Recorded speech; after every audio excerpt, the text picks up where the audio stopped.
All right, so tonight we're going to be looking at adversities. Now that's a big word. The word adversity is a big word. So to start out with, I want us to understand what adversities are. What is this big word?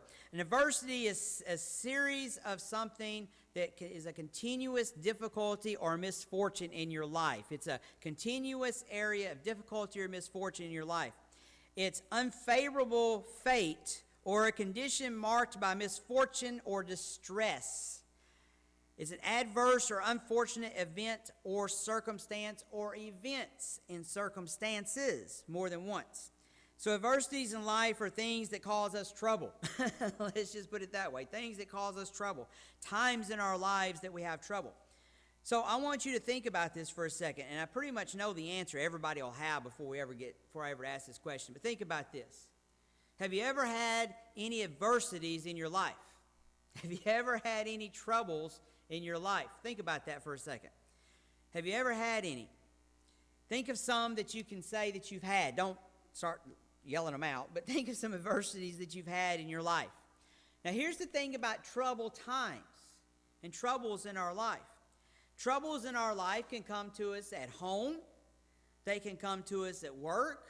They can come to us when we're at play, at recreation time. It doesn't matter. It doesn't matter how young you are. It doesn't matter how old you are. All of us will have times in our life when we can use that big word adversity in our life, or troubled times in our life. They come, sometimes they're little problems, they're little troubles, they're little adversities. Sometimes they're large and huge and you think you'll never get through it. But we all can say we have these troubled times or these adversities in our lives. And the problem with it is we don't normally see them coming, do we? I mean, sometimes we'll see adversity coming, but if we're honest, most of the time we can't see them. It would be great if we could see trouble coming down the road, right? It would be great if we could see it. Now, sometimes we can, but most of the time we cannot. And so tonight what we're going to look at is we're going to look at the first adversity that Joseph's going to have to face in his life. Actually, we're going to look at the first few adversities he's going to have to face in his life. But the rest of Joseph's life, from here until a few chapters later, his whole life is basically going to be a bunch of trouble, a bunch of adversities that he has to overcome one by one by one. So we're going to start looking at these adversities in his life that he has to overcome. We're also going to look at how he handles them. And then tonight we're also going to look at his father and his brothers and see how they handle adversities. Now, we're probably not going to make it through all of these adversities tonight. We'll probably have to finish them next week. It'll probably take 2 studies to get through this. But we want to begin looking at adversities. We want to begin to see how sin causes some of these adversities in our life. We want to see how when sin comes in and it begins to reign in our lives, that adversities can come. But we also want to see how God can help us overcome adversities, and how even though sometimes they're not our fault, God will help us overcome these adversities. So Genesis chapter 37, beginning in verse 12, we're going to read through verse 36. A lot of verses tonight, but we'll get through this. Then his brothers went to feed their father's flock in Shechem. And Israel said to Joseph, "Are not your brothers feeding the flock in Shechem? Come, I will send you to them." So he said to him, "Here I am." And then he said to him, "Please go and see if it is well with your brothers and well with the flock, and bring back word to me." So he sent him out of the valley of Hebron, and he went to Shechem. Now a certain man found him, and there he was, wandering in the field. And the man asked him, saying, "What are you seeking?" So he said, "I am seeking my brothers. Please tell me where they are feeding their flocks." And the man said, "They have departed from here, for I heard them say, 'Let us go down to Dothan.'" So Joseph went after his brothers and found them in Dothan. Now when they saw him afar off, even before he came near them, they conspired against him to kill him.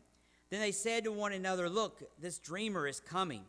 Come therefore, let us now kill him and cast him into some pit, and we'll say some wild beast has devoured him. We shall see what will become of his dreams." But Reuben heard it, and he delivered him out of their hands and said, "Let us not kill him."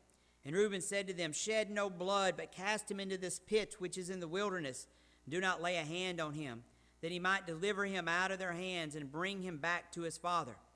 So it came to pass when Joseph had come to his brothers that they stripped Joseph his tunic, the tunic of many colors that was on him. Then they took him and cast him into a pit, and the pit was empty, and there was no water in it. And they sat down to eat a meal. Then they lifted their eyes and looked, and there was a company of Ishmaelites coming from Gilead with their camels, bearing spices, balm, and myrrh, on their way to carry them down to Egypt. So Judah said to his brothers, "What profit is there if we kill our brother and conceal his blood? Come and let us sell him to the Ishmaelites, and let not our hands be upon him, for he is our brother and our flesh." And his brothers listened. Then Midianite traders passed by, so the brothers pulled Joseph up and lifted him out of the pit and sold him to the Ishmaelites for 20 shekels of silver. And they took Joseph to Egypt.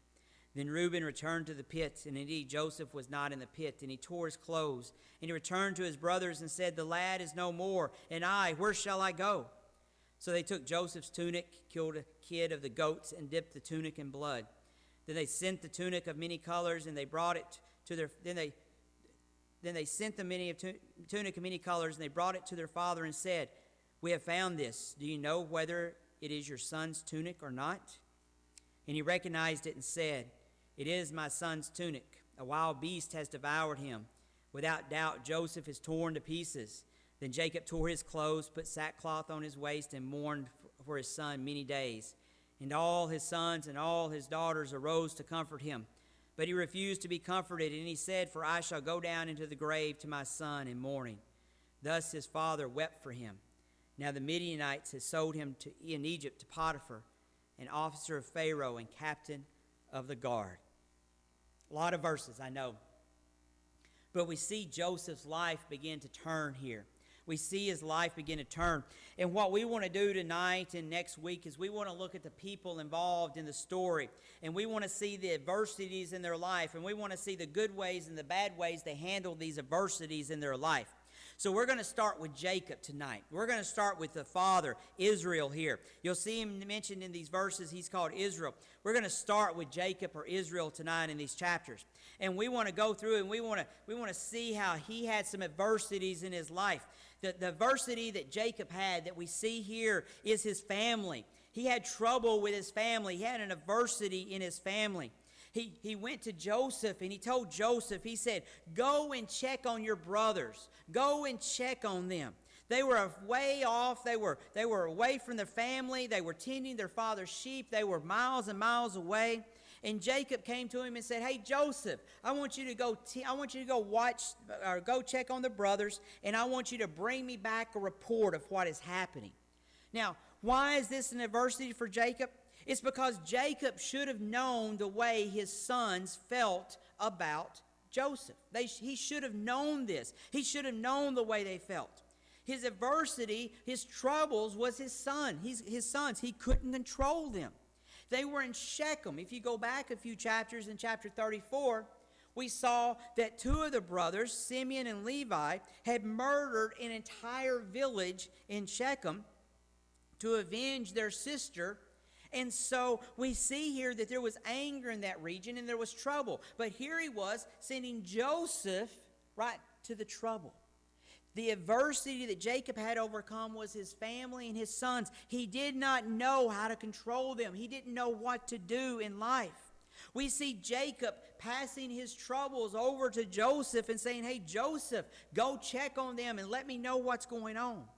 I know Jacob was old in age at this point, but this is something that Jacob should have done in his life. When troubles come, it is not our responsibility to pass our troubles on to other people. When troubles come, it is our responsibility to go and take care of those troubles that we may have caused in our lives. When Jacob came to Joseph and said, "Go check on them, go see what they're doing and bring me back a report," he was passing his troubles on to someone else. Ask yourself this question: do I pass my troubles on to others? Do I have a tendency to pass my troubles over to others because I don't want to handle a situation or I don't want to do something? You and I need to learn that in our lives, especially as head of households men, we need to be responsible for our house and we need to take responsibility for that. If we're in leadership positions, we need to take responsibility for what happens. And we need to be ones that go and try to take care of troubles ourselves instead of passing that trouble off. So we see Jacob here passing his troubles off to Joseph and saying, Joseph, go do it. And go bring back a report on your brothers. Now, why would he ask Jacob to go bring a report back on his brothers? Probably because the last time Jacob reported on his brothers, it was an evil report. And he knew that his sons were uncontrollable, and he knew he couldn't do anything with his sons. So what did he do? He sent Joseph. Don't you just love that kind of fatherhood there? He just sent Joseph. He said, go for it. And so we see that adversity being passed off. Which brings us to the next person in the story. And this is where we'll spend the rest of tonight and part of next week is Joseph. And this is where Joseph's life began to go down.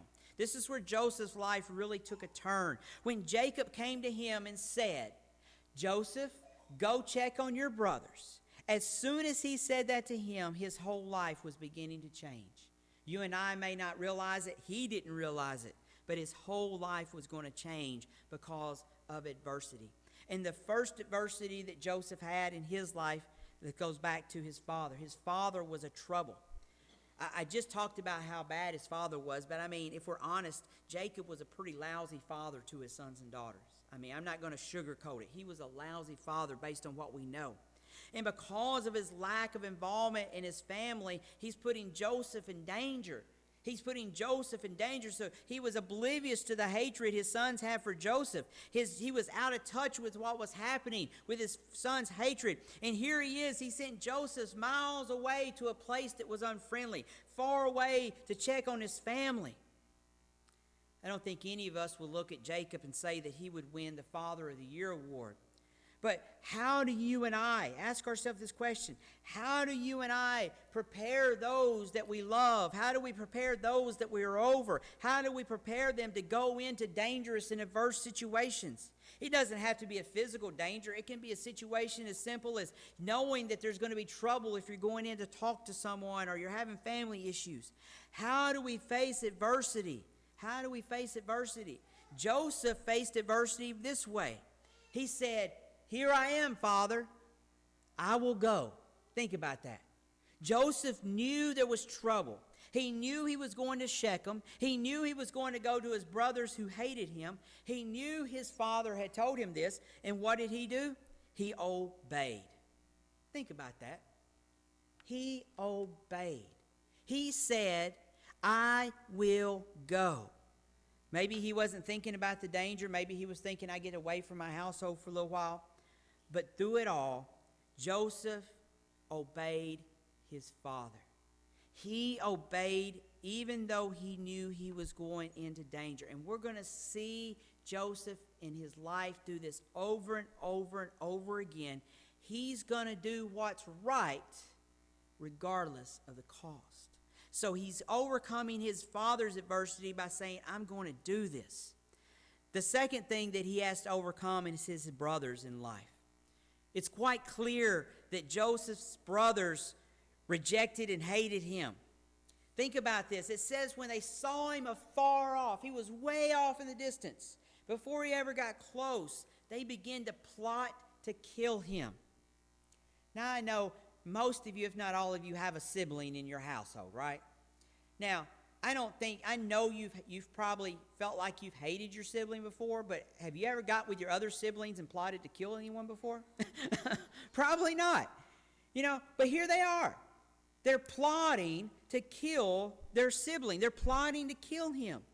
This is how deep their jealousy ran, but it's more than this. It's more than this. It's more than just jealousy. They despised Joseph because of the way he was. And what I mean by that is he was one to obey and do what was right. And they despised that. So in our lives, we're like Joseph. We're going to have people despise us because we obey God and because we do what he's called us to do and we do what's right. And they're going to hate us for it. They're going to despise us for it. And they're going to do all they can to cause trouble in our lives. And that's what his brothers are doing here. Now, I'm not saying they're going to cause so much trouble that they will conspire and plot to kill, but in some places that happens. They plot and conspire to kill Christians. You see, there's hatred of Joseph because he did what was right. You see that following the Lord doesn't always mean peace and comfort in our lives, because there are people that aren't following him and want to do harm. We see, though, that Reuben, one of the brothers, appears to have compassion, and he talks the others into sparing Joseph's life. He said, let's not kill him. Let's just throw him in a pit. He wanted to come back later and be famous or good, in good standing with his father. But Joseph was rejected. He was hated by his brothers. You and I can relate to this because we're going to be rejected and hated by the world. But when that trouble comes, we must continue the path. We must continue the path. Rejection is something that Joseph was going to have most of his life after this point. Rejection is something that all of us will face at some point in our life. And all of us will have to face it again and again if we're Christians in this world today. But we must be like Joseph, and we must stay faithful in all things at all times. We must be faithful to God even when that time comes. And so he had to face his brothers. So here he's coming. We don't know what he's thinking. We don't know if he can tell his brothers are angry with him. I mean, he knows they hate him already. He probably wasn't expecting them to do this. But as soon as he gets there, they grab him, they rip the tunic off of him, and they throw him in a cistern. They throw him in a well. They throw him in a pit, if you want to look at it that way. Throw him in a pit. And so now his next adversity is loneliness and desertion. Loneliness and desertion. The next trouble he has is loneliness. His brothers have rejected him. They threw him in a pit. They deserted him. And then the Bible says after they threw him in the pit, they casually went over and eat lunch. Think about that. When they threw him in the pit, they casually went over and ate lunch. Don't you imagine that he was close enough that he knew what was happening, he knew what was going on, and here he was feeling this loneliness, this desertion by his brothers. His brothers had rejected him, left him alone, and then they went to eat. They went to eat. That's how much hatred they had. The Bible tells us it was a dry cistern, a dry pit, dry well. It would have been bug infested. It would have been dirty. And there had been no way out for him unless he had help. I say that to say this. You and I today may feel that way in this world a lot of times. We may feel like this world is dirty, infested. No way out, no hope for us in this world. But what you and I have to remember is God was with Joseph in that pit. God was with Joseph whenever he was lonely, when he was rejected, when he was deserted. And God was with him when he was in a place that was dirty and infested. When we feel like we're in a world today that's dirty, full of immorality, full of all the things that God hates, and we feel like we're trapped here and we can't get out, and we feel like that there's no hope for us and we're lonely, all we have to remember is God is still with us. Now here's the difference though. God was with Joseph in the pit, but notice God didn't remove Joseph from the pit. And I think what a lot of us think about with God is when we get in trouble, when we have adversities come, when we're lonely and when we're deserted and we call out to God and God says, I'm with you. We say, but God, you're not pulling me out of the trouble. God, you're not pulling me out of the adversity. God, you're not taking me out of this world and putting me in a perfect place. You're not doing that. And God says, hang on, son, hang on, daughter. I am still there with you. Think about Joseph. Do you think, honestly, when he was sitting in that pit with his tunic ripped off, dirty, bug-infested pit, brothers sitting over here laughing, having a good time eating, do you think he was sitting in that pit going, oh, everything's fine, God's with me? I don't think he was. I don't think he was saying, everything's great, God's with me, it's going to be all right. You and I may feel that way. But what we have to remember is just like Joseph, God was with him and God had a plan. Joseph said, this plan stinks, God. I'm sure that's what he was thinking. This plan stinks. But later on, the plan was perfect because it was God's plan. So when you and I are lonely, rejected, deserted, living in this world, and we don't want to be here. We're facing troubles and adversity. Remember, God is with us. It may not seem like it. We may look at God and say, God, this plan stinks. But God's going to say, hey, hold on a little while longer and it'll all work out. We must learn to trust and have faith in God. Like I said, I don't think Joseph was sitting there saying, God, everything's going to be all right. I think he was praying and yelling and screaming for God to save him. And then he got pulled out of that pit by his brothers. And he was probably thinking, oh, okay, all is well now. They finally come to their senses. My brothers have decided this was the wrong thing to do. They pulled him out of the pit. And can you imagine the feeling he felt when he looked over here and saw this caravan coming? And he saw one of his brothers standing there with his hands outstretched and silver being dropped into his brother's hands. Think about that for a second. Joseph looked at that. He was like, I'm not free anymore. I'm not free. Then they walked over to Joseph, and they normally would tie his hands, strap him to one of those animals, and he would have to walk most of the way. If he was fortunate enough, they would have a cart and a cage that they would put the slaves in. And so now he comes to his next adversity, is that he is in chains. He is bound to this world. He is bound to people that he doesn't want to be bound to. He is trapped in chains in this world. And he is sold by his brothers. Once again, he's looking around going, God, how is this trouble helping me? How's this plan supposed to work? I had a dream that everybody would bow down to me, but now I'm in chains. Put me back in the pit. At least in the pit, I know what's going to happen to me. But now I'm in chains to this world. I'm bound to these slave drivers. I'm bound there, and I don't know what's going to happen to me in the future. When that happens to us, and we feel this way, in this world, we feel chained to this world. We've been talking on Tuesday mornings in our prayer meeting about all the addictions that we have in our community, in our world, but all the addictions we have in our community here. Those addictions can hit Christian and non-Christian alike. Whenever we get bound to this world, when those addictions come and we can't get out, what do? We trust in God. We trust in Him. God had a plan for Joseph that was bound, and he was bound by slaves, and that plan was looking horrible and awful. But God said, trust in me. I have a plan. Just keep your faith in me. Let me help you, get you through this. God will help us in our times of need and get through. We must go to Him. So here's Joseph. No longer the favorite son. Well, he's the favorite son, but he's sold to slavery. No longer in the tunic. No longer anybody. From now on, he was just a slave.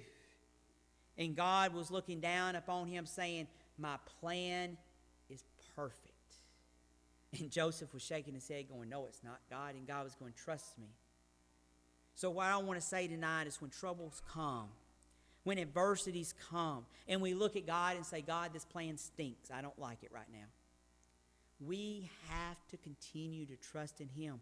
He looks down upon us, and He will give us the way out of the pit. He will give us the way out of chains, out of bondage to this world. He will give us a way out if we will trust in Him. The problem is we want our way out now. Joseph had to get his way out years and years later. We must trust in God and figure out that God is with us, but we may have to stay in the trouble for a while and adversity for a while.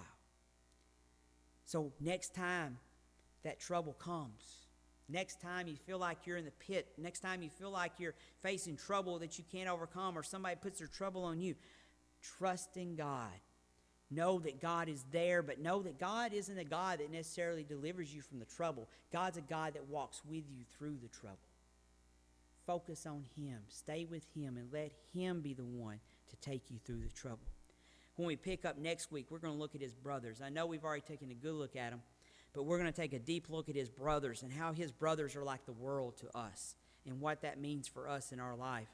And then we'll begin to look a little bit more about Joseph and Jacob and what happens after this. But next week is really looking at his brothers and how they compare to the world for me and for you. So tonight, Trust in God. Have faith in Him. Even when troubled times come, even when you want to yell out to God that you don't like what's going on in your life right now, trust that He is with you and He will stay with you to the end no matter what. Trust in Him and trust in that. So, as we think about that, we want to move over